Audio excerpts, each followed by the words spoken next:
देवी teaching 2.6 में आप सभी का स्वागत है एवं वेलकम है। इस चैनल पर सी-टेट पेपर 2 के प्रीवियस ईयर के पेपर लगवाए जा रहे हैं एवं 6 to 8 NCERT संपूर्ण पढ़ाई जा रही है, जो कि हर सोशल साइंस जिसका सोशल साइंस है उस सभी के लिए 6 to 8 NCERT पढ़ाई जा रही है एवं प्रीवियस ईयर के पेपर भी लगाए जा रहे हैं। कौन से? पेपर 2 सोशल साइंस है जिसका, उसके पेपर 2 लगवाए जा रहे हैं प्रीवियस ईयर के सी-टेट के एवं 6 to 8 NCERT पढ़ाई जा रही है जिसकी सोशल साइंस है। हर एग्जाम के लिए MP-टेट, सी-टेट, UP-टेट, H-टेट सभी के लिए बहुत इम्पोर्टेंट है 6 to 8 NCERT लगवाई जा रही एवं सी-टेट के प्रीवियस ईयर पेपर भी लगवाए जा रहे हैं और आगे जो भी एग्जाम आएगा उसके प्रीवियस ईयर के पेपर भी लगवाए जाएंगे। तो इस चैनल को आप सभी जाकर चेकआउट कर सकते हो, देख सकते हो कि प्ले लिस्ट भी बना दी गई। पेपर की अलग है, सी-टेट पेपर 2 की अलग है और 6 to 8 NCERT अलग है, अलग अलग बना दी गई। तो अभी इसी चैनल पर जाकर देख सकते हो सभी और सारा अटेंड कर सकते हो सारी क्लासेस, जो कि सबके लिए बहुत इंपॉर्टेंट है आने वाले एग्जामों के लिए और चल रहे हैं उन एग्जामों के लिए, सबके लिए, क्योंकि 6 to 8 NCERT है ना वो पूरी पढ़ाई जा रही है। और NCERT आपको पता ही होगा बहुत इंपॉर्टेंट होती है हर पेपर एग्जाम क्लियर करने के लिए, क्योंकि वो एक बेसिक है, बेसिक लेवल की होती है, इसलिए बेसिक कर लिया तो ज़रूर है कि आपका एग्जाम निकल जाएगा। क्योंकि बेसिक हो जाता है ना तो फिर पढ़ने में कोई दिक्कत नहीं होती है, हमारा बेसिक क्लियर होना चाहिए। इसलिए 6 to 8 NCERT आप सभी पढ़ सकते हो, इस चैनल पर डाल दी गई है। और आप सभी जो नए आए हैं, जो पुराने हैं, वो अच्छा सा कोई कमेंट कर दीजिए, और जो नए नए स्टूडेंट्स आए हैं तो वो सभी इस चैनल को लाइक एवं सब्सक्राइब और बेल आइकन पर प्रेस कर दीजिए, जिससे आपके पास हर नोटिफिकेशन पहुंच सके। और जो पुराने हैं वो अच्छा सा कमेंट कर दीजिए कोई, और शेयर भी कर दीजिए आप सभी एक को। चलो स्टार्ट करते हैं अब हमारा आगे क्वेश्चन आंसर। तो पहला भाग है हमारा कौन सा? बाल विकास एवं शिक्षा शास्त्र का। प्रीवियस ईयर के पेपर में पहला भाग है बाल विकास एवं शिक्षा शास्त्र का। तो विकास के किस चरण में बहुत से हार्मोन संबंधी परिवर्तन होते हैं? जो विकास है ना वो उसके किस चरण में हार्मोन से संबंधी परिवर्तन होते हैं, अपनी पहचान की सक्रिय खोज पर बल देते हैं। तो देखो आपको पता ही होगा, चलो मैं बताती हूँ कि किशोरावस्था, शेषावस्था, प्रारंभिक बाल्यावस्था एवं माध्यमिक बाल्यावस्था। तो आपको बता दें कि शेषावस्था में तो ये परिवर्तन नहीं होंगे, क्योंकि वो सक्रिय खोज पर बल देते हैं। जो हार्मोन संबंधी परिवर्तन होते ना वो शेषावस्था में इसलिए नहीं होंगे कि सक्रिय खोज नहीं कर पाते तब बच्चा, और ना ही माध्यमिक ना ही प्रारंभिक। तो हमारा सक्रिय खोज पर बल देते हैं कब? और हार्मोन्स भी परिवर्तन होते हैं हमारे किशोरावस्था में। तो हमारा सही आंसर माना जाएगा क्या? किशोरावस्था, क्योंकि इसी अवस्था में बच्चों के हार्मोन्स भी संबंधी परिवर्तन होते हैं, बच्चों के हार्मोन्स चेंज होते रहते हैं एवं सक्रिय खोज पर भी बल वो इसी किशोरावस्था में दे पाते हैं। तो हमारा पहला आंसर है किशोरावस्था। फिर है कथन। तो कथन है भाषा विकास केवल शेषावस्था के दौरान होता है, इसलिए केवल शेषावस्था तक ही उपयुक्त उद्दीपन प्रदान करना चाहिए। और फिर है हमारा क्या? आर है तर्क। तर्क क्या है? शुरुआती वर्षों के दौरान अनुभव किए गए नकारात्मक वातावरण का दीर्घकालिक प्रभाव नहीं होता। तो देखो दोनों ही नेगेटिव हैं, क्योंकि आपको पता चल रहा है कि ये बोल रहा है केवल भाषा का विकास केवल शेषावस्था में होता है, ऐसा थोड़ी है।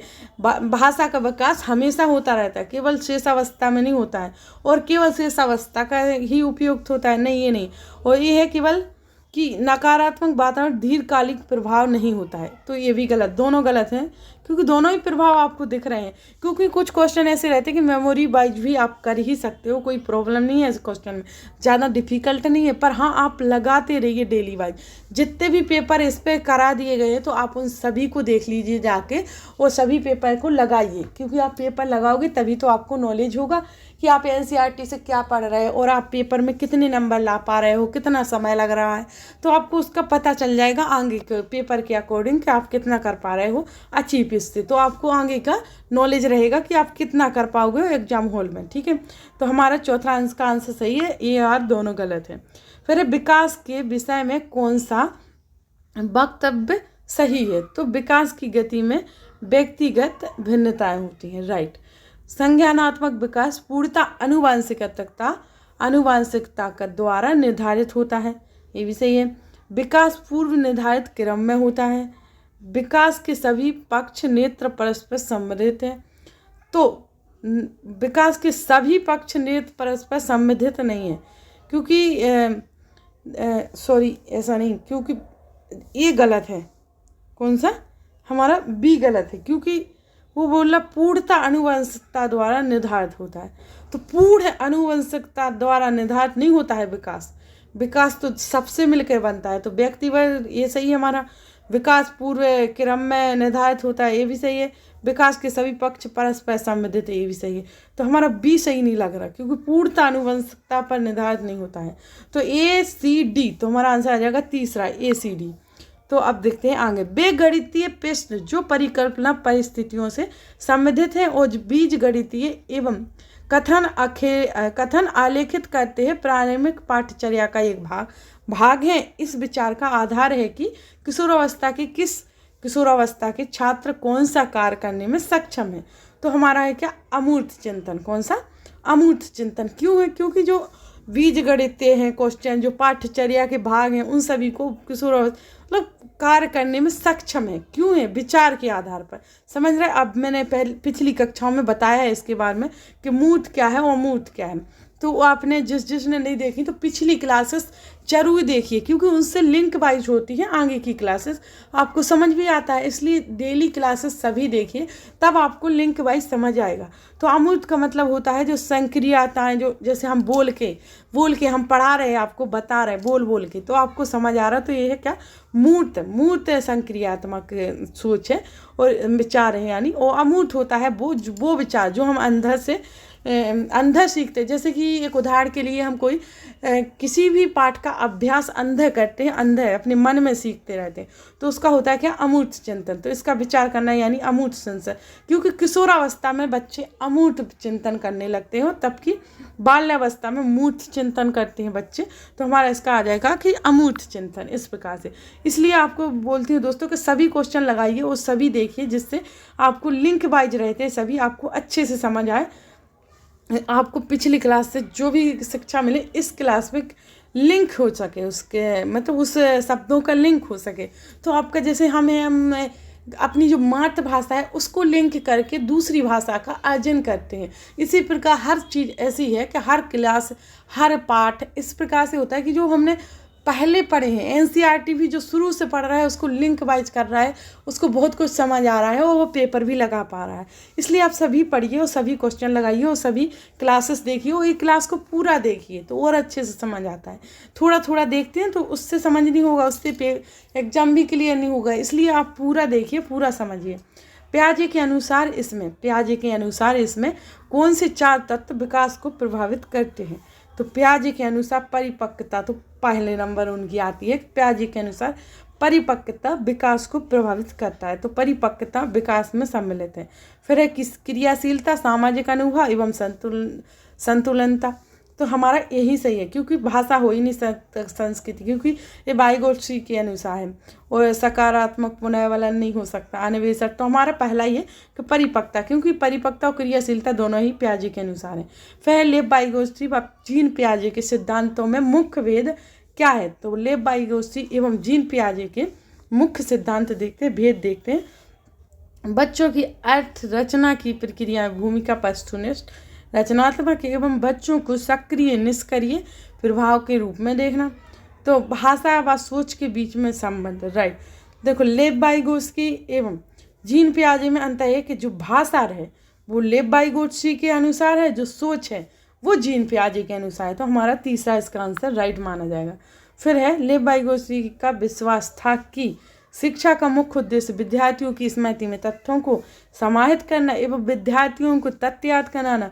बच्चे मुख्यतः अकेले काम करके वो संज्ञानात्मक अवधारणाओं की खोज करके सीखते हैं और अधिगम संरचनात्मक और साथ ही साथ सहयोगात्मक प्रक्रिया, राइट, बिल्कुल सही माना जाएगा एक, क्योंकि लेव वाइगोत्स्की का विश्वास ये था कि जो बच्चा है उनके साथ ही साथ सहयोगात्मक प्रक्रिया भी करनी पड़ती है। तो हमारा राइट है तीसरा। और जिसने एनसीईआरटी पढ़े हैं तो वो सोशल साइंस का भाग तो 60 क्वेश्चन होते हैं सोशल साइंस के, वो अच्छे से लगा ले जाएगा। और जिसने पेडागोजी नहीं कही है वो बहुत सी क्लासेस स्टडी है यहाँ पर सचिन सर की, हिमांशी मैम की, तो जिसका भी आपको पढ़ाना अच्छा लगता है तो आप उनकी क्लासेस ले सकते हो, जिससे आपका पेडागोजी बहुत मजबूत हो जाएगा। और एनसीईआरटी मैं पढ़ाई तो पूरी वो पढ़िए तो आपका एनसीईआरटी सोशल साइंस का आपका मजबूत हो जाएगा, तो फिर तो कुछ चाहिए ही नहीं। पेडागोजी, सोशल साइंस तो आपके आराम से नंबर आ जाएंगे। क्वालिफाई है ये एग्ज़ाम, तो आप सभी पे ध्यान दीजिए, ना कि एक पर और ना कि थोड़े से क्वेश्चन पूरे लगाइए। लॉरेंस कोहलवर्ग के विषय में कौन सा विकल्प सही है? तो वे पियाजे के सिद्धांत को उद्दंत नहीं करते, वे नैतिक विकास के 6 स्तरों को 2 चरणों में समेट देते हैं।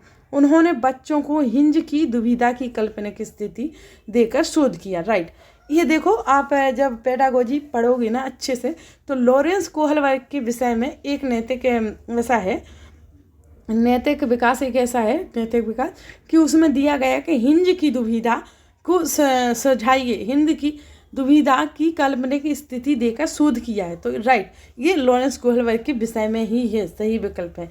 तो तीसरा हमारा इसका आंसर है। फिर है, एक प्रगतिशील कक्षा में अध्यापक को क्या करना चाहिए? एक प्रगतिशील कक्षा में अध्यापक को क्या करना चाहिए? तो अध्यापक को देखते हैं क्या करना चाहिए और क्या क्या नहीं करना चाहिए। तो उपदेशक होना चाहिए, बस सदा कक्षा को नियंत्रण रखें। बिल्कुल गलत, ना कि शिक्षक को कक्षा को नियंत्रण नहीं रखना चाहिए। छात्रों के पूर्व ज्ञान व अनुभवों को महत्व देना चाहिए। तो छात्रों के पूर्व ज्ञान एवं अनुभवों को महत्व जरूर देना चाहिए। जैसा कि मैंने अभी बताया ना पहले कि हमारा जो पूर्व ज्ञान होता है, जो क्योंकि पिछली क्लासेस इसलिए देखना चाहिए कि जो पूर्व ज्ञान है वो नए ज्ञान को जोड़कर आपका रेडी कर देता है। क्वेश्चन या कुछ भी चीज़ हो, पूर्व ज्ञान से मिलता ही जुलता होता है आगे का ज्ञान, इसलिए तो हमारा 20 सही माना जाएगा, क्योंकि महत्व देना चाहिए पूर्व ज्ञान का, अनुभवों को लेना चाहिए, तभी तो नए ज्ञान से जोड़ पाएंगे हम। केवल बाह्य उत्प्रेरणा पर बल देना चाहिए। केवल आ गया तो आपका नेगेटिव ही, केवल, नियंत्रण, ये सभी गलत माने जाएंगे, तो हमारा एक गलत है। केवल नहीं, सभी पे देना चाहिए, केवल नहीं माना जाएगा। छात्रों को आलोचनात्मक तरीके से सोचने पर प्रोत्साहन करना चाहिए। राइट, तो हमारा बी और डी सही है, ए सी गलत है, तो हमारा दूसरा आंसर सही है, बी डी। फिर मूल्यांकन को क्या सूचित करना चाहिए? तो मूल्यांकन को वह कार्य जो विद्यार्थी नहीं कर सकता, गलत। दूसरों की तुलना में विद्यार्थी प्रदर्शन, विद्यार्थी क्या और कैसे सीख रहा है का विस्तृत ब्यौरा। राइट, कि विद्यार्थी क्या और विद्यार्थी कैसे सीख रहा है, क्या सीख रहा है, तो इसका विस्तृत ब्यौरा मूल्यांकन को क्या सूचित करना चाहिए? ये सूचित करना चाहिए, तो हमारा तीसरा आंसर राइट है। फिर है कि राष्ट्रीय शिक्षा नीति 2020 में प्रस्तावित समग्र 360 डिग्री बहुआयामी उन्नति पात्र को क्या दर्शाना चाहिए? तो विद्यार्थियों के प्रदर्शन की दूसरे प्रदेशों में विद्यार्थियों के अंकों से तुलना एवं विद्यार्थियों की संज्ञानात्मक, भावनात्मक, मनोगत्यात्मक आयामों में प्रगति। राइट, हमारा तीसरा सही है कि राष्ट्रीय शिक्षा नीति 2020 में प्रस्तावित समग्र 360 डिग्री बहुआयामी उन्नति पात्र को क्या दर्शाना चाहिए? तो विद्यार्थियों की संज्ञानात्मक, भावनात्मक, मनोगत्यात्मक आयामों में प्रगति दर्शाना चाहिए, तो दूसरा हमारा राइट आंसर है। फिर है, पाठ्य पुस्तकों में स्त्रियों का केवल नारीवादी विशेषताओं जैसे पालन पोषण व देखभाल करने वाली संवेदनशील के रूप में चित्रण किसका उदाहरण है? तो स्त्रियों की जन्मजात क्षमताओं के चित्रण का, जेंडर पक्षपात का, जेंडर समानता, जेंडर समता। बिल्कुल देखो, जेंडर पक्षपात है, क्योंकि और हाँ ये सुन लो आप, पहले ये क्वेश्चन जरूर ही आएगा हर क्लासेस में। मैं ये बोलती हूँ कि ये क्वेश्चन जरूर ही आएगा। क्यों बोलती हूँ? क्योंकि आप इस पर ज़्यादा से ज़्यादा ध्यान दो, क्योंकि आप ज़्यादा से ज़्यादा ध्यान दोगे तो आपका वहाँ पेपर में तो आना ही है, तो वहाँ भी ज़्यादा से ज़्यादा ध्यान दे पाओगे, अच्छा कर पाओगे। तो पाठ्य पुस्तक स्त्रियों केवल नारीवादी विशेषताओं को पालन पोषण देखभाल करने वाली, मतलब उसमें जेंडर वाइज देख रहा था, संवेदनशील रूप में चित्रण किसका उदाहरण है? तो इसमें देखो, देखभाल करने वाली जरूरी नहीं केवल नारीवादियों के लिए, जेंडर पक्षपात इसी में समझ आ जाता है कि केवल क्यों आएगा भाई, सबके लिए एक समान है। तो इसमें हमारा ये जेंडर पक्षपात दिखाई दे रहा है, तो हमारा दूसरा राइट आंसर है। फिर विद्यार्थियों में समालोचनात्मक चिंतन का आकलन किस प्रकार किया जा सकता है? तो उनकी प्रत्यास्मरण की योग्यता के परीक्षण द्वारा, उनके विवेचनात्मक कौशलों के विश्लेषण द्वारा, उनकी नकल करने की गति माप कर। ये तो देखो आप वैसे भी मेमोरी वाइज लगा सकते हो कि ना कि उनकी नकल करने से, ना कि उनकी बैतनी की परिशुद्धता की गत, ना कि उनकी बैतनी, ना कि उनके प्रत्यास्मरण। तो उनका आ जाएगा क्या, दूसरा आंसर, उनके विवेचनात्मक कौशलों के विश्लेषण के द्वारा। राइट, दूसरा आंसर। लेव वाइगोत्स्की के अनुसार निम्नलिखित में से कौन सा कारक अधिगम को प्रभावित नहीं करता है? तो अनुक्रिया उद्दीपन संबंध। राइट, पाठ, भाषा, सामाजिक, ये नहीं है। तो हमारा क्या है, अनुक्रिया उद्दीपन संबंध के द्वारा। ठीक है, लेव वाइगोत्स्की ने निम्नलिखित में से कौन सा कारक अधिगम को प्रभावित नहीं करने को बताया है? तो अनुक्रिया उद्दीपन संबंधित कारक। ठीक है, तो ये पहला आंसर इसका राइट है। तो आगे बढ़ते हैं।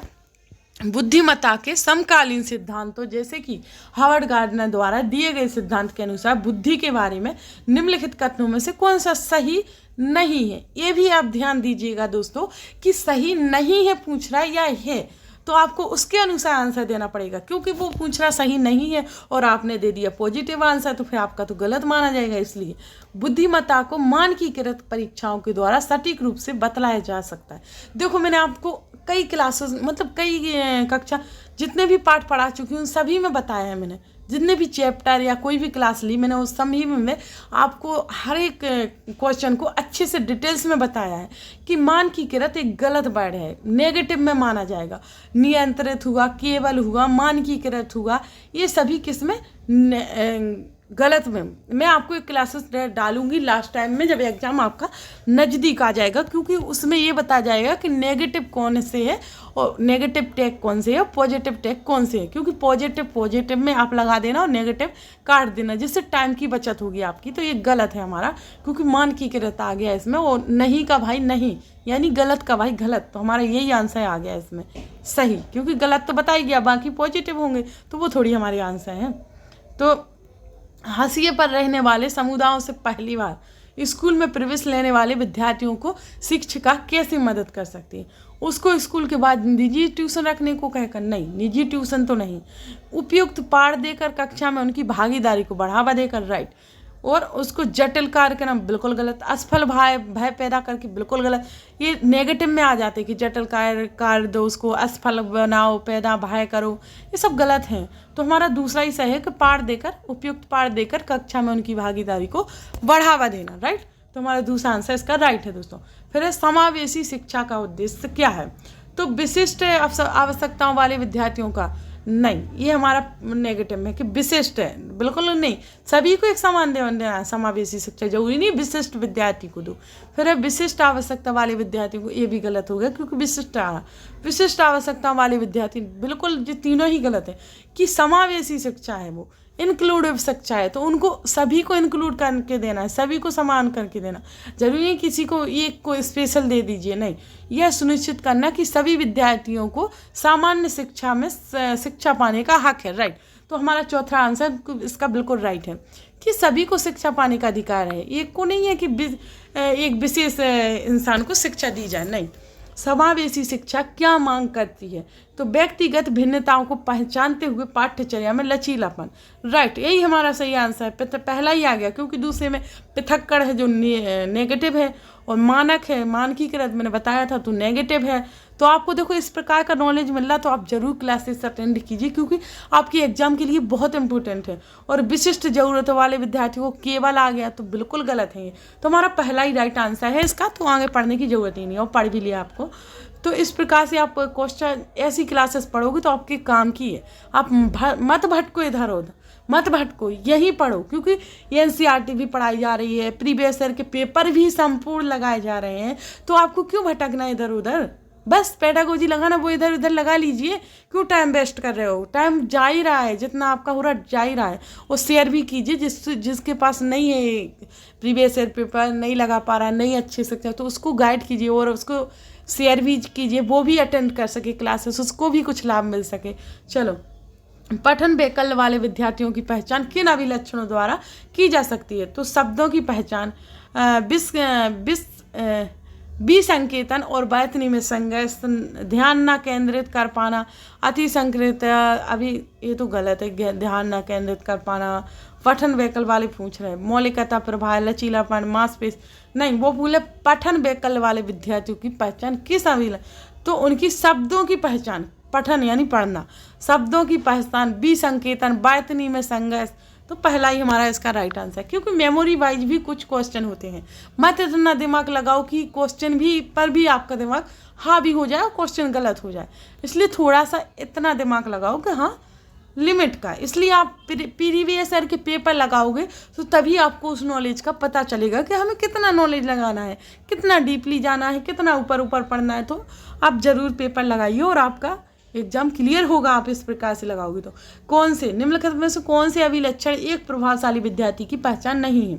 तो निरंतर प्रेरिता, अभिमुखीकरण व्यवहार, समकक्षियों की तुलना में उच्चतर सामाजिक कौशल व परिपक्वता, स्वतंत्र रूप से समस्या समाधान, बौद्धिक जिज्ञासा। तो हमारा दूसरा राइट आंसर है कि समकक्षियों की तुलना में उच्चतर सामाजिक कौशल व परिपक्वता।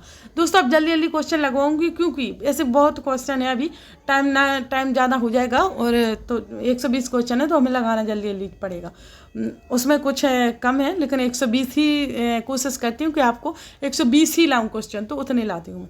पौधों पर चर्चा करते हुए एक शिक्षक ने पाया कि कई बच्चों को इस संकल्पना के संबंध में भ्रांतियां हैं। इस संबंध में शिक्षक को विद्यार्थियों को उनकी भ्रांतियों की पहचान करने में मदद करनी चाहिए और समझ का दोबारा निर्माण करना चाहिए। राइट, तो हमारा पहला ही सही है। दूसरा तो है भ्रांतियों का पालन करना चाहिए, भ्रांतियों की ओर संकेत करना चाहिए, गलत है, पहला ही हमारा राइट आंसर है।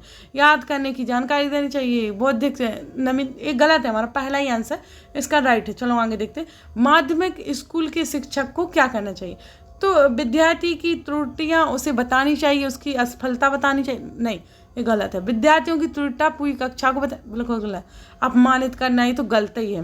विद्यार्थी को अवसर उपलब्ध करवाने चाहिए ताकि वे अपनी त्रुटियां पहचान कर उन पर काम कर सकते। राइट, शर्मिंदा करना चाहिए, बिल्कुल गलत। तीसरा आंसर राइट है कि उनको उनकी त्रुटियां बताओ और जिससे उन पर पहचान कर वो काम कर सके, उन्हें इतने अवसर प्रदान करो। तो हमारा कौन सा तीसरा राइट आंसर है, ठीक है।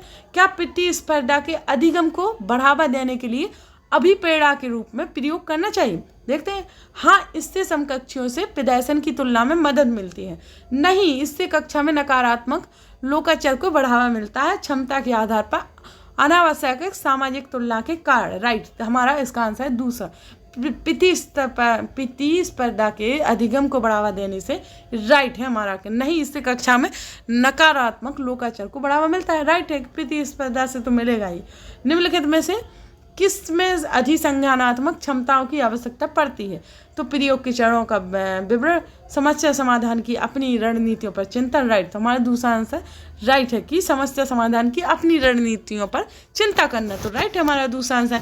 फिर है, इसलिए जल्दी जल्दी करवाए दोस्तों, क्योंकि टाइम अब हमें और भी क्वेश्चन करना है, एक दो नहीं करना है, इसलिए डेली लगाइए और सभी क्वेश्चन लगाइए और धीरे धीरे नहीं करवाएंगे, क्योंकि किसी का टाइम नहीं है उतना, इसलिए जल्दी ही लगाएं तो अच्छा है। ये क्योंकि ये प्रीवियस ईयर है, जरूर वो नहीं है कि आप थ्योरी पढ़ रहे हो तो उसको डिटेल्स में करते जाओ, तो थ्योरी जाके पढ़िए आप डिटेल्स में, उसको जल्दी लगाएंगे हम, थोड़ा आपको बताते भी जाएंगे, ऐसा नहीं कि हम फ्लो में चलते जाएंगे। तो एक शिक्षिका विद्यार्थियों की समस्या समाधान की क्षमताओं को कैसे बढ़ावा दे सकती है? तो पूछताछ को हतोत्साहन करना, बिल्कुल गलत, ये नेगेटिव वर्ड आ गया कि हतोत्साहन करना। और अनुरूपकों को प्रयोग निर्देशित करना, ये भी नेगेटिव है। चुनौतियों से बचने के लिए सारे, ये भी नेगेटिव है कि चुनौतियों से क्यों बचना चाहिए। फिर विद्यार्थियों को समस्या समाधान के तरीकों के तो देखो दोस्तों, पहली बात प्रोत्साहन करके, क्वेश्चन 3 गलत हो चुके तो चौथा तो हमारा राइट होगा ही, तो हमारा चौथा ही राइट है, पढ़ने की ज़रूरत भी नहीं है, सही आंसर है, क्योंकि हमारे 3 ऑब्वियसली गलत हो गए तो चौथा सही होगा। एक सामाजिक रचनात्मक कक्षा में बच्चे निष्क्रिय रूप से सुनते हैं, जब गलत हो गए भाई, निष्क्रिय रूप से क्यों समझेंगे बच्चे, सुनेंगे, क्योंकि रचनात्मक क्लास है, रचनात्मक, क्योंकि ये प्रयोगात्मक, इतनी अच्छी क्लास है, आप बोल रहे हैं कि निष्क्रिय, गलत हो जाएगा, इसमें केवल आ गया तो ये भी गलत हो जाएगा, ये नेगेटिव बैड है दोनों। फिर बैठने की व्यवस्था में क्रियाकलाप के अनुसार बदलाव होते हैं। राइट, तीसरा सही है, क्योंकि बैठने की व्यवस्था में क्रियाकलाप के अनुसार बदलाव होते हैं। राइट, तुम्हारा यही सही है, और इसमें अलग गतिविधि है तो गलत ही हो जाएगा, तो हमारा तीसरा ही इसका राइट आंसर है। राइट आंसर है हमारा कौन सा, तीसरा। चलो अब हम देखते हैं क्वेश्चन 28। निम्नलिखित में से कौन से कारक सार्थक अधिगम तथा विद्यार्थियों को चुनौतीपूर्ण कार्य करने के लिए प्रोत्साहित करते हैं? तो शिक्षकों का विद्यार्थियों की क्षमताओं के बारे में सकारात्मक विश्वास। राइट, हमारा यही गलत है, क्योंकि प्रतिस्पर्धात्मक गलत है, फिर है वातावरण में प्रदर्शन को बढ़ावा, डर शर्मंदगी पर बल देना, तुम्हारा पहला ही आंसर है। और चौथा भी गलत है कि इनाम देना, तुम्हारा कौन सा इसका पहला ही आंसर राइट है।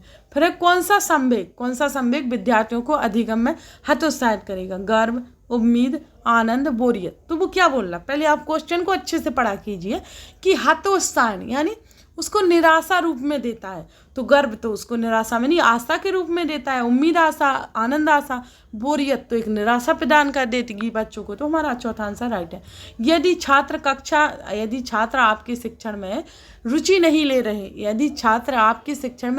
ले रहे, तो आप क्या करोगे, उन्हें अनदेखा करोगे, बिल्कुल गलत। कक्षा छोड़ देंगे और उनके माता पिता को शिकायत करें, बिल्कुल गलत। उन्हें ध्यान ना देने को दंडित करें, बिल्कुल गलत। अपनी शिक्षण विधियों पर चिंतन करेंगे और वैकल्पिक विधि का प्रयोग करेंगे, राइट।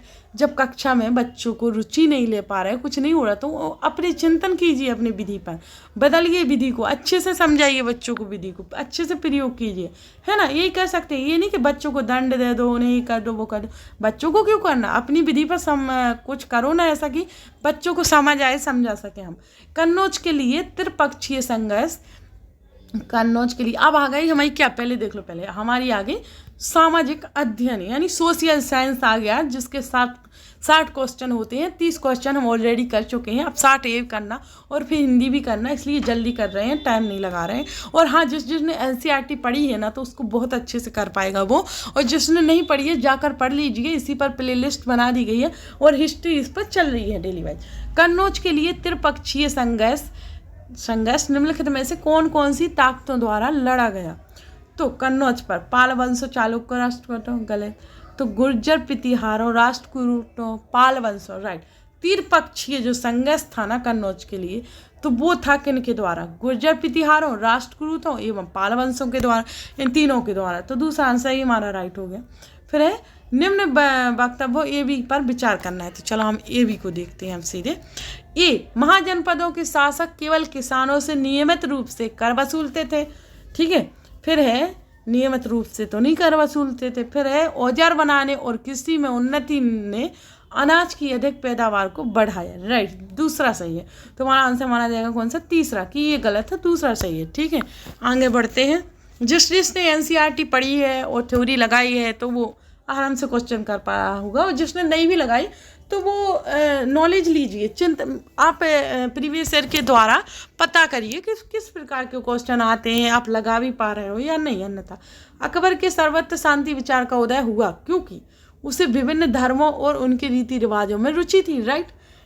क्योंकि मैं क्यों ये पहला ही राइट के बोल दे रही हूँ, क्योंकि एनसीईआरटी पढ़ी है, एनसीईआरटी आपको लगवा रही है, उसमें पढ़ा है कि किस प्रकार से अकबर सर्वत्र शांति का विचार का उदय चाहता था, क्या करता था, तो लगा पा रहे हैं। वो दूसरा है धर्म मुखियों पर नियंत्रण करना चाहता था, बिल्कुल गलत। राजनीतिक संकट समाप्त करना चाहता था, बिल्कुल गलत। उत्तराधार के लिए शांतिपूर्ण, तो हमारा पहला इसका राइट आंसर है कि वो धर्म के रीति रिवाजों को रुचि लेता था, ठीक है। फिर मुगल साम्राज्य की स्थिरता का आधार था केंद्रीकृत प्रशासनिक नीति और सम्राट का नियंत्रण, बिल्कुल गलत। नैतिक अभियान और युद्धों द्वारा विस्तारीकरण की नीति। भूमिकर जो आय का मुख्य साधन था, राइट। भूमिकर जो मुख्य आय का मुख्य साधन था मुगल साम्राज्य की स्थिरता का आधार, ठीक है। फिर है हमारा कि तुलसीदास की रामचरितमानस में भाषा में लिखी गई। तुलसीदास की रामचरितमानस किस भाषा में लिखी गई, तो संस्कृत, ब्रज भाषा, हिंदुस्तानी, अवधी।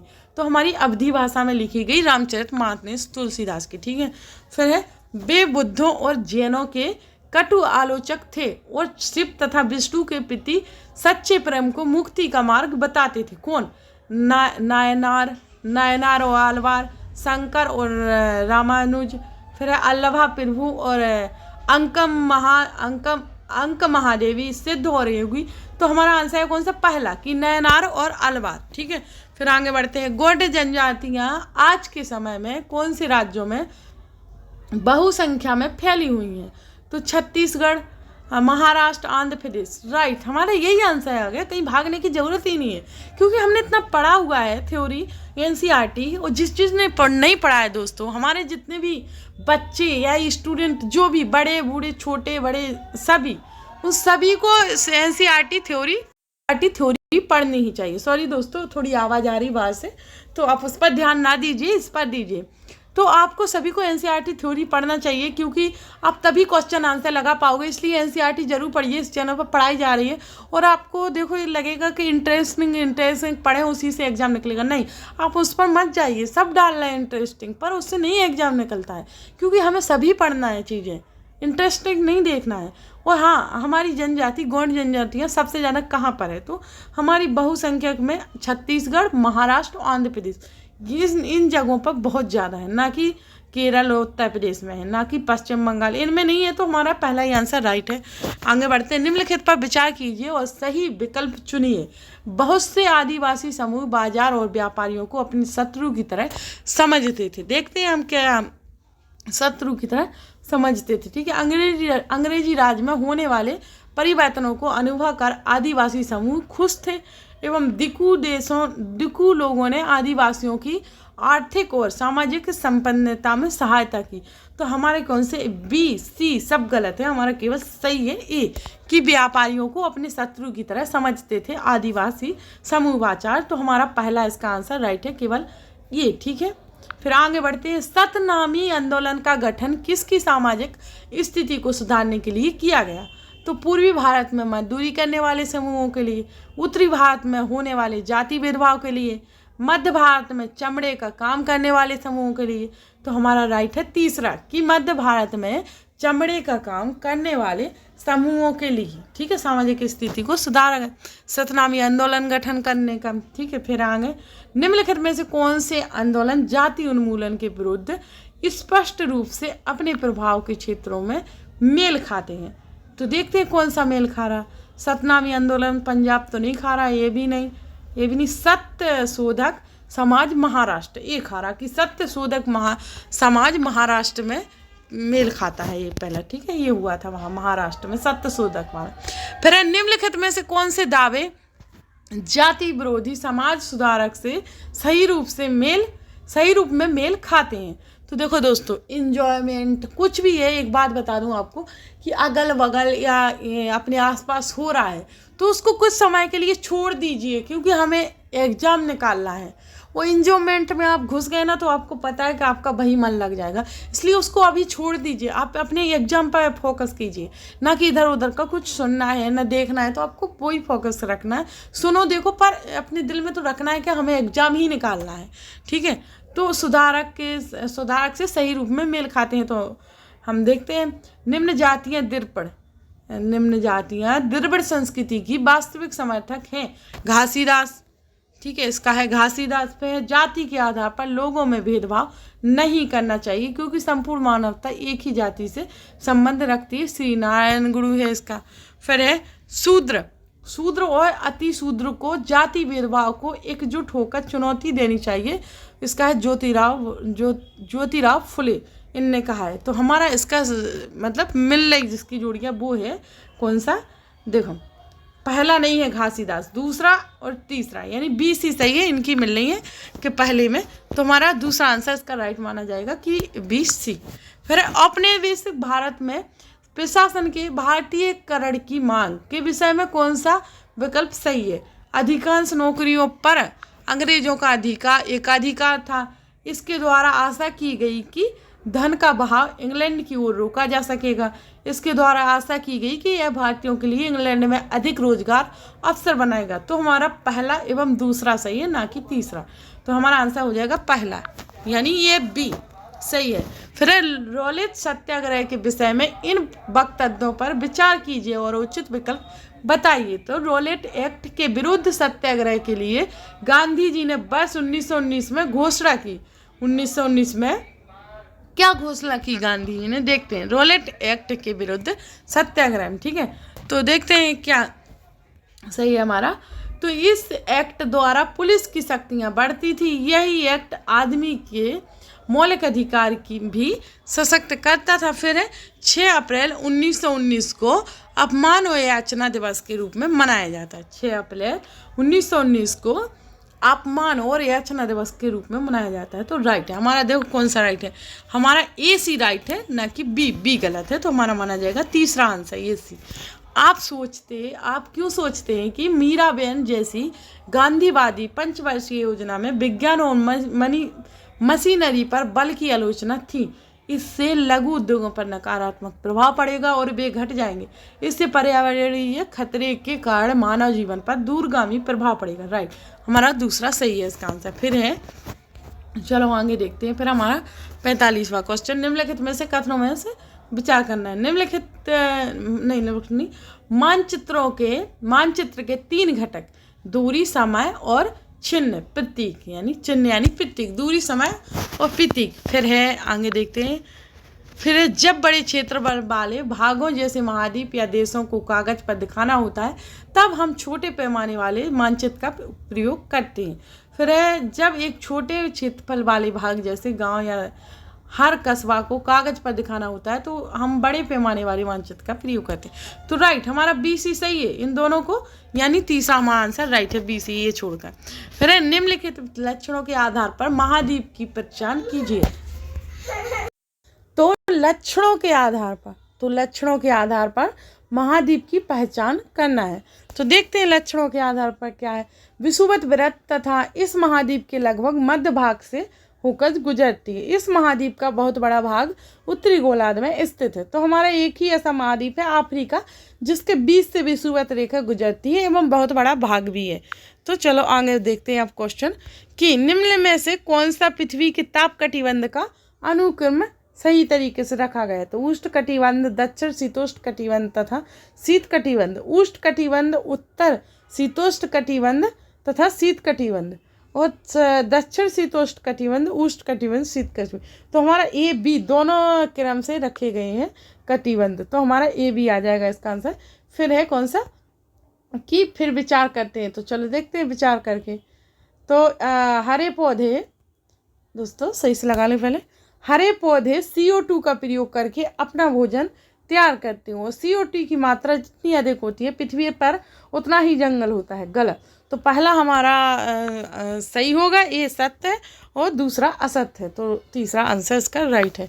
फिर आगे चलते, भूकंप की तीव्रता रिएक्टर स्केल पर मापी जाती है। तो भूकंप की तीव्रता रिएक्टर स्केल पैमाने पर कौन सा मान या उससे अधिक वस्तुओं के गिरने से क्षति पहुंचा सकता है। तो 5.0 राइट है। आप जिस तापमान का अनुभव करते हैं वह वायु में मौजूद तापशीलता ही होती है। किसी स्थान का तापमान निर्भर करता है तो स्थान के अक्षांश पर, स्थान की ऊंचाई पर, फिर स्थान के देशांतर पर, फिर गर्म व ठंडी महासागरीय जलधाराओं पर। तो हमारा इसका आंसर माना जाएगा ABD, ना कि C। तो हमारा इसका आंसर है कौन सा, दूसरा। फिर आगे चलते हैं कि निम्न कथनों पर विचार कीजिए तथा सही विकल्प का चुनाव कीजिए। तो फिर से कथनों को पढ़ते हैं हम और चुनाव करते हैं। ठीक है, इलेक्शन का चुनाव कर रहे हैं अब हम। पृथ्वी द्वारा प्राप्त विकिरण से पृथ्वी सतह गर्म हो जाती है।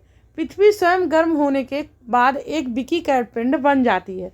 नाइट्रोजन पृथ्वी द्वारा विकिरित ऊष्मा को रोक लेती है तथा पृथ्वी के तापमान को बनाए रखने में सहायता करती है। तो हमारे A और B दोनों सही है, ना कि C। तो ये पहला आंसर हमारा इसका राइट है। फिर आगे चलते हैं, जब कपड़े सूखने में काफ़ी टाइम लगता है और हमारे शरीर का पसीना आसानी से नहीं सूखता तब निम्न में से किसकी सहायता से इसे बेहतर समझाया जा सकता है। तो वायु में गैसों की उपस्थिति, वायु दाब, आर्द्रता, मौसमी पवनें, तो आर्द्रता के द्वारा समझाया जा सकता है। फिर है, निम्न का मिलान कीजिए। चलो देखते हैं, वनों का प्रकार और भारत में स्थान। कि वन में देखना है कि कौन सा कहाँ वन है और स्थान, ठीक है, कौन से स्थान पर है। तो पहला हमारा है उष्ण कटिबंधीय वर्षा वन। तो हमारा एक ही जगह उष्ण कटिबंधीय और वर्षा वन ज़्यादा पाया जाता है। कहाँ, पश्चिमी घाट के पश्चिमी ढलाव पर। ठीक है, उष्ण कटिबंधीय पर्णपाती वन पाए जाते हैं हमारे पश्चिमी घाट के पूर्वी ढलाव पर। कहाँ, पश्चिमी घाट के पूर्वी ढलाव पर। फिर है कटीली झाड़ियाँ। तो कटीली झाड़ियाँ तो हमारा एक ही जगह है, क्योंकि हमने NCERT पढ़ी तो जल्दी जल्दी क्वेश्चन के आंसर लगा सकते हैं। राजस्थान मैग्रोवन है सुंदरवन में, मैग्रोवन सुंदरवन में। तो हमारा इस प्रकार से आंसर माना जाएगा पहला, दूसरा, तीसरा, चौथा। तो हमारा है तीसरा आंसर इसका। फिर आगे चलते हैं एक अध्यापिका अपनी कक्षा में जनसंख्या और उसके संगठन के संदर्भ में पढ़ा रही थी।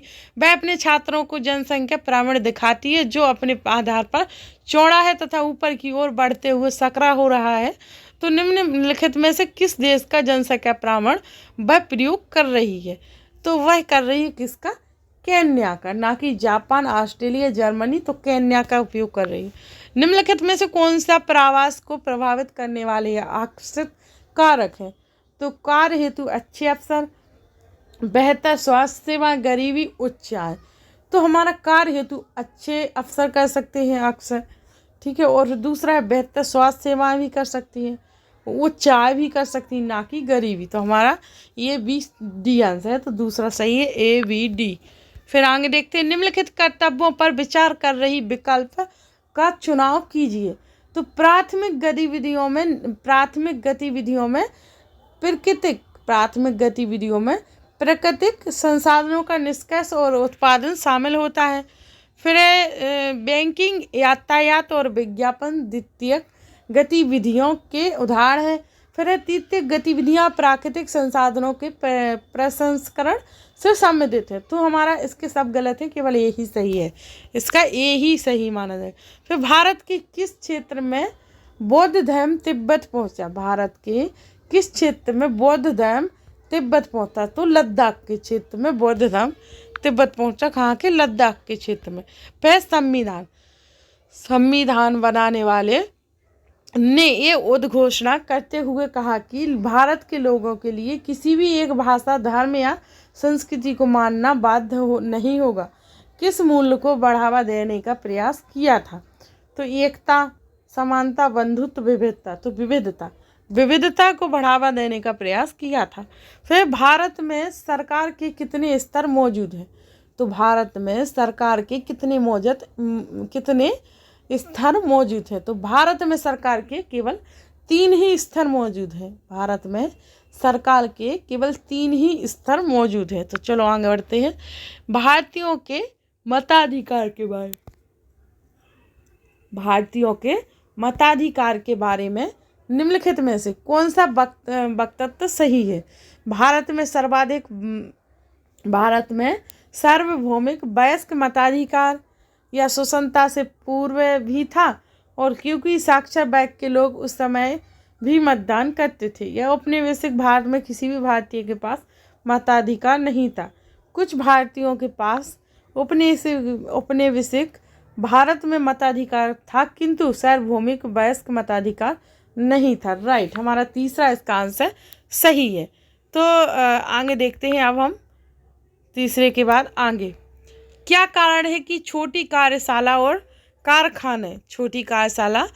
कारखाने कामगारों को अस्थायी रूप से काम पर रखते हैं? तो देखते हैं, अब इनको पढ़ते हैं विचारों को। इन कामों के लिए तकनीक, कौशल या योग्यता नहीं चाहिए। इससे नियोक्ता पर काम दायित्व बनता है। ये कार्य मौसमी होते हैं और कामगार आवश्यकता पड़ने पर रखे जा सकते हैं। तो हमारा इसका आंसर है,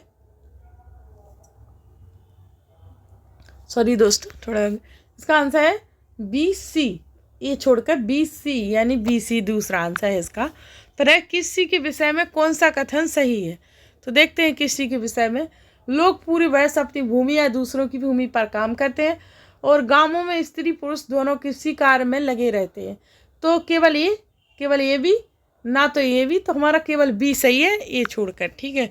फिर कक्षा में प्रजातंत्र विषय पर चर्चा करते हुए आप इसे प्रस्तुत करना चाहेंगे एक परिवर्तनशील और विकासशील विचार के रूप में, या एक सुनिश्चित विचार या व्यवस्था के रूप में, या आदर्श सरकार के रूप में, या जन्मजात। तो हमारा पहला सही है, परिवर्तनशील और विकासशील विचार के रूप में। फिर एक अध्यापक जेंडर भूमिका पर चर्चा कर रही है और कौन सा उदाहरण रूढ़िवादिता तोड़ने के लिए उपयुक्त होगा? राइट। तो देखो दोस्तों, मैंने बताया था कि ऐसे क्वेश्चन 1-2 आ ही जाते हैं, तो इसमें 2 आ चुके हैं। लक्ष्मी लकड़ा उत्तर देने रेलवे की प्रथम इंजन चालक बनी। जेवियर अच्छा वेतन वाली नौकरी पाने के लिए उच्च अंक प्राप्त करने के दबाव में है। रुकैया हुसैन ने वायुयान चालक महिलाओं की कहानी लिखी। तो इसका राइट आंसर माना जाएगा ये और C, ना कि B। तो A और C माना जाएगा। फिर आगे देखते हैं, माता पिता या अभिभावकों के मौलिक कर्तव्य क्या है? तो शिशुअवस्था से 6 महीने तक वे बच्चे की देखभाल, सहायता और पोषण करना।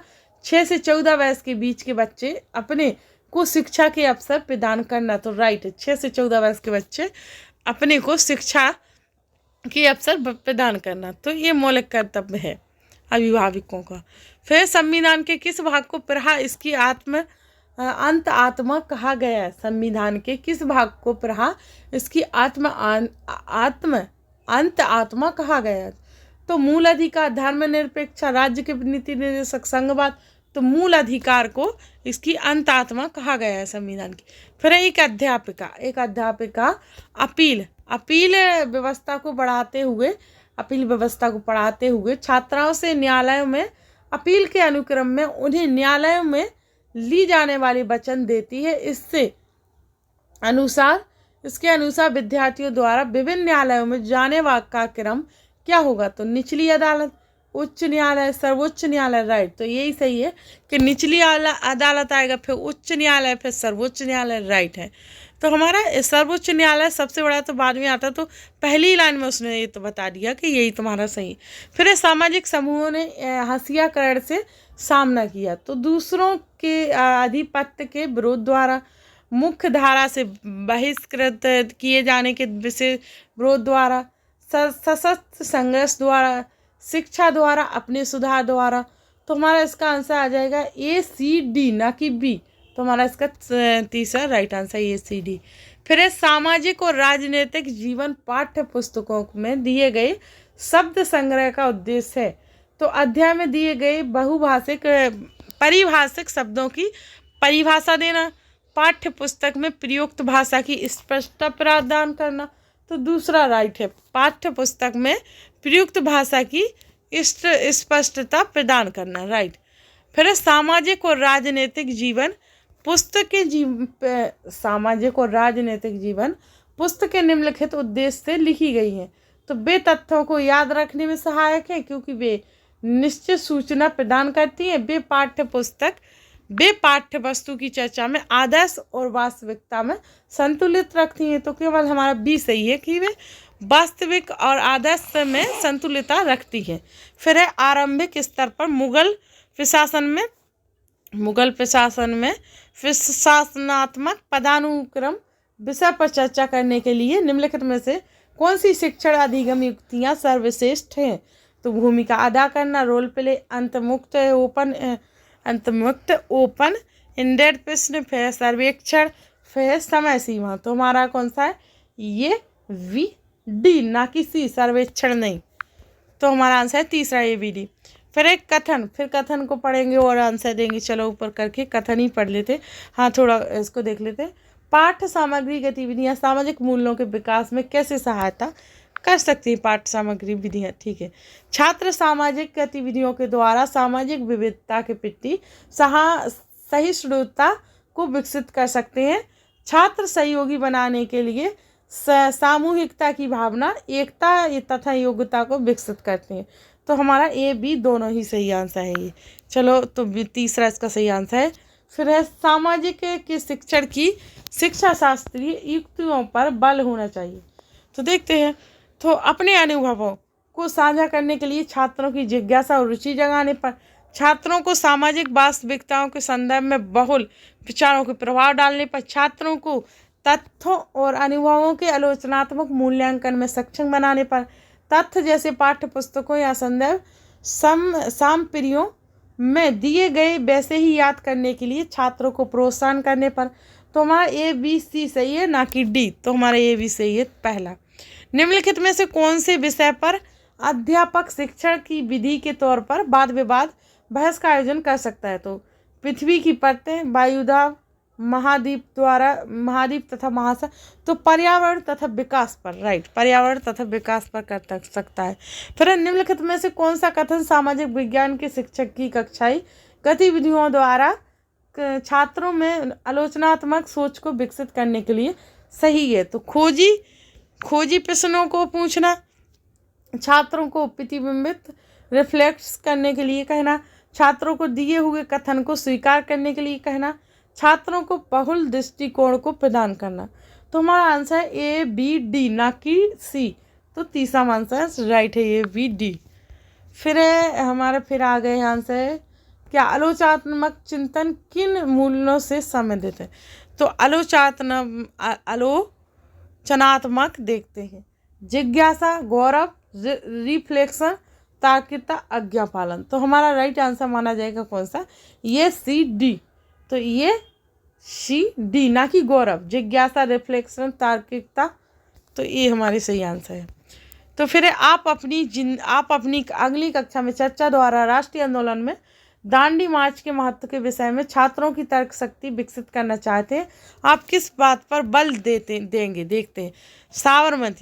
साबरमती से दांडी तक स्थान दूरी, ठीक है।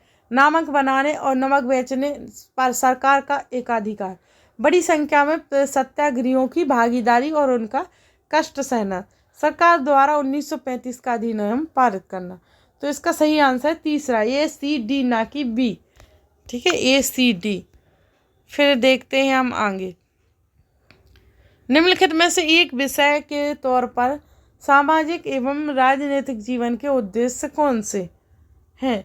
तो पाठ्य पुस्तक में चर्चित दैनिक जीवन एवं समस्याओं के बीच संबंध बनाने में छात्रों को सक्षम बनाना, सभी उठाए गए मुद्दों की लैंगिक प्रकृति की पहचान करने में छात्रों की सहायता करना, एवं राजनीतिक, सामाजिक एवं आर्थिक मुद्दों को आलोचनात्मक तरीके से विश्लेषित व व्याख्यात करने के कौशल का विकास, छात्रों के आदर्श एवं नागरिक व नागरिकता के संवेदन को आत्मसात करना।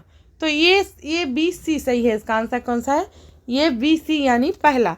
फिर देखते हैं नीचे कथन, सामाजिक विज्ञान प्राकृतिक विज्ञानों की तरह वैज्ञानिक जांच के अनुकूल नहीं है। तो कथन देखते हैं अब। तो फिर कथन है कि सॉरी दोस्तों, सामाजिक विज्ञान आर पढ़ लिया, ये नहीं पढ़ा। सामाजिक विज्ञान एक गैर उपयोगवादी विषय है और सामाजिक विज्ञान प्राकृतिक विज्ञानों की तरह वैज्ञानिक जांच के अनुकूल नहीं है। तो हमारे इसके आंसर दोनों ही गलत है। तुम्हारा आंसर आ जाएगा कौन सा, फोर्थ, ठीक है। फिर आगे बढ़ते हैं कि अध्यापक छात्रों को विभिन्न सामाजिक आर्थिक वर्गों की 10 महिलाओं के साक्षात्कार करने और उनके द्वारा अनुभव किए जाने वाली चुनौतियों को पता करने के लिए कहते हैं। वे छात्रों को किस प्रकार अधिगम स्रोतों के प्रयोग के लिए उत्साहित कर रही है। तो वो कर रही है किसके, द्वितीयक स्रोत, पुस्तकीय स्रोत, ग्राफिक स्रोत, तो प्राथमिक स्रोत के द्वारा, किसके, प्राथमिक स्रोत के द्वारा। फिर छात्रों के लिए उपयुक्त परियोजना के चयन के द्वारा दिए गए ABCD कथनों पर विचार फिर करते हैं। तो अधिगम के उद्देश्यों को पाठ्यक्रम के अनुरूप होना चाहिए, जिसके लिए परियोजना कार्य हुआ है। जो विषय पाठ्यक्रम में पढ़े हुए हैं उनको परियोजना कार्य से जोड़ें। सुनिश्चित करें कि परियोजना कार्य विद्यालय के बाहर स्थित हो। तो हमारा आंसर माना जाएगा कौन सा, ए एवं बी सही है, ना कि सी। तो दूसरा आंसर सही है। फिर निम्नलिखित प्रश्नों में से कौन से प्रश्न विद्यार्थियों के कार्यबाधक ज्ञान के आकलन का प्रयास करते हैं। तो अब हम पढ़ते हैं अपने विचार। तो अपने क्षेत्र में वायु प्रदूषण को नियंत्रित करने के 3 तरीकों का वर्णन। यूरोपीय व्यापारिक कंपनियों को भारत को और किस बात ने आकर्षित किया था। अंग्रेजों ने भारतीय कृषि का व्यापारीकरण किस प्रकार किया। स्थायी बंदोबस्त की मुख्य विशेषताओं का वर्णन कीजिए। वे कौन सी परिस्थितियां थीं जिसने बंगाल में नील के उत्पादन को धीरे धीरे खत्म कर दिया। तो हमारे इन सभी में से ए और सी सही है, बाकी सभी गलत हैं, यानी पहला आंसर राइट है। तो अब आगे देखते हैं। समीर ट्रेन द्वारा भोपाल से चेन्नई की यात्रा कर रहा है। वह उन राज्यों के संदर्भ में उत्सुक जिज्ञासु हो जाता है जिनसे वह गंतव्य तक पहुंचने के दौरान गुजरेगा। सबसे उपयुक्त तरीका सुझाएं जिससे वह उत्तर भी ढूंढ ले और उनमें कई कौशल भी विकसित हो। तो देखते हैं। तो भारत की राजनीतिक मानचित्र को देखें और भोपाल मध्य प्रदेश एवं चेन्नई तमिलनाडु के बीच पड़ने वाले सभी राज्यों का पता करें। इसके बारे में अपने माता पिता से पूछें। रेल का नंबर संख्या पता लगाएं और उनके रूट को मानचित्र पर ढूंढें, पता लगाएं। राइट, तो हमारा इसका आंसर है तीसरा। फिर आगे देखते हैं। अब हम आगे देखते हैं क्वेश्चन आंसर। निम्नलिखित में से कौन सा छात्रों के तथ्यात्मक ज्ञान को आंकने का प्रयास करता है? कौन से दो मुख्य जलवायु घटक मृदा निर्माण के लिए उत्तरदायी हैं? और द्वितीय विश्व युद्ध कब हुआ था? एवं सिंचाई के स्रोत को सूचीबद्ध कीजिए। चंपारण आंदोलन में महात्मा गांधी की भूमिका की व्याख्या कीजिए। भारत में खाद्य सुरक्षा कैसे सुनिश्चित की गई? तो हमारा ABC सही है, ना कि DE। तो हमारा पहला आंसर राइट है। निम्नलिखित में से आकलन की कौन सी रूपरेखा बच्चों में आत्म आकलन तथा आत्म अधिगम के अवसर प्रदान करती है? तो अधिगम का आकलन, अधिगम के लिए आकलन, अधिगम की तरह आकलन, तो राइट, अधिगम की तरह आकलन करना। फिर देखते हैं सच का विलोम शब्द। तो दोस्तों अब आ गई हिंदी हमारी, क्योंकि हिंदी में कुछ क्वेश्चन है हमारी कहानी से लेकर होते हैं, तो उसमें से हम क्वेश्चन देख लेते हैं। अभी पेडागोजी के सभी क्वेश्चन देख लेते हैं और कुछ क्वेश्चन रहेंगे बेसिक, ठीक है। तो फिर हम कभी आपको वो कहानी बेस भी करवा देंगे, जिससे आपको कि आपका उसको तो आप जल्दी कर लोगे, क्योंकि आपको उसी में से क्वेश्चन ढूंढना है और आपको आंसर लगाना है, और ना कि ऐसे समझना है, ठीक है। समझ के कहानी को फिर लगाना है, तो वो किसी क्लास में करवा देंगे। अभी ये क्वेश्चन देख लीजिए, सच का विलोम शब्द क्या हो सकता है? तो सच का विलोम शब्द असत्य, झूठ, पाप, असच। तो इस सच का विलोम शब्द हो सकता है तो सच का यानी झूठ, ना कि असत्य, ना कि पाप, ना कि असच। तो झूठ होएगा, सत्य बोल रहा तो झूठ होगा उसका विलोम। रियालिया वास्तविक सामग्री से क्या तात्पर्य है? तो श्रवण गतिविधि के लिए शिक्षार्थियों को मानस मंथन करने के अवसर देने हेतु खिलौनों और चित्रकारी जैसी वस्तुओं का प्रयोग करना। राइट, पहला ही आंसर हमारा इसका राइट माना जाएगा, रियालिया का। फिर है दक्षता आधारित भाषा आकलन का उद्देश्य क्या है? तो शिक्षार्थियों को सटीकता के दृष्टिकोण से भाषा पर अधिकार प्राप्त करने योग्य बनना, शिक्षार्थियों को सामाजिक और पेशेवर परिस्थितियों में भाषा का प्रयोग करने योग्य बनना, फिर शिक्षार्थियों को उच्च स्तरीय परीक्षाओं में अधिक अंक लाने योग्य बनना। तो हमारा दूसरा राइट आंसर है, ना कि आगे बढ़ने की ज़रूरत है, दूसरा हमारा सही है। और मैं तो नेगेटिव बता रहे हैं, कंटेस्ट करना ये करना, तो हमारा दूसरा सही है।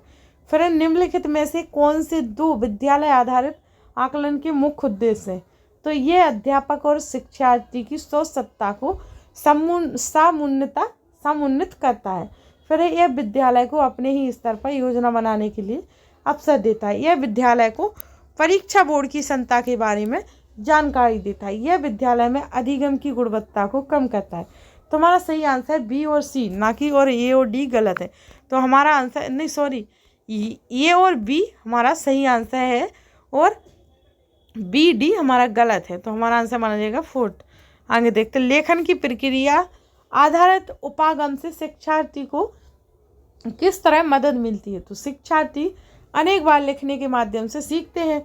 शिक्षार्थी को अच्छा लेख लिखने के लिए कई चरणों से गुजरना पड़ता है। तो हमारा आंसर दूसरा सही है कि लेखन की प्रक्रिया आधारित उपागम में शिक्षार्थी को किस तरह मदद मिलती है? तो शिक्षार्थी को अच्छा लेख लिखने के लिए कई चरणों से गुजरना पड़ता है, तो मदद भी मिलती है। फिर एक शिक्षार्थी विमर्श के किसी विषय को सुनते समय उस पर स्कीमा सुजित करने के लिए मुख्य बिंदुओं का प्रयोग करती है और निष्कर्ष निकालती है वह किस श्रवण युक्ति का प्रयोग कर रही है। तो टॉप डाउन युक्ति, टॉप डाउन और बॉटम दोनों में से कोई नहीं, तो बॉटम अप युक्तियाँ, तो बॉटम अप युक्तियाँ का प्रयोग कर रही है वो। फिर है वे शब्द क्या कहलाते हैं जिन्हें हमने विभिन्न संदर्भों में प्रयोग करने के लिए सीखा है? तो वे शब्द वो कहलाते हैं सक्रिय शब्द संपदा। राइट, पहला ये सक्रिय शब्द संपदा कहलाता है, विभिन्न संदर्भ में प्रयोग करने के लिए सीखा है जिन। फिर निम्नलिखित में से कौन सा काव्य का अंग नहीं है? तो निम्नलिखित में से काव्य का अंग कौन सा नहीं? उपमा अलंकार, रूपक, बिंब, सराहना, ठीक है।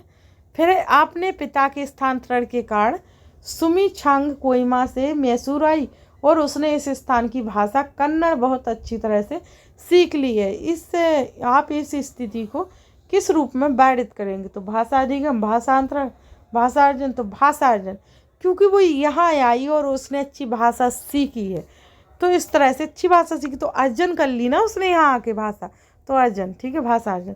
फिर निम्नलिखित में से कौन सा अधिगम प्रतिफल के बारे में सही नहीं है? तो अधिगम प्रतिफल अधिगम उद्देश्यों के अनुसार होने चाहिए, राइट। पहला ही हमारा इसका आंसर सही है, अधिगम प्रतिफल अधिगम उद्देश्यों के अनुसार होना चाहिए, तो राइट। फिर आगे बढ़ते हैं हम कि निम्नलिखित में से कौन सा भाषा अधिगम के लिए एक आदर्श क्रियाकलाप की तरह अधिमान्य वरीय नहीं है?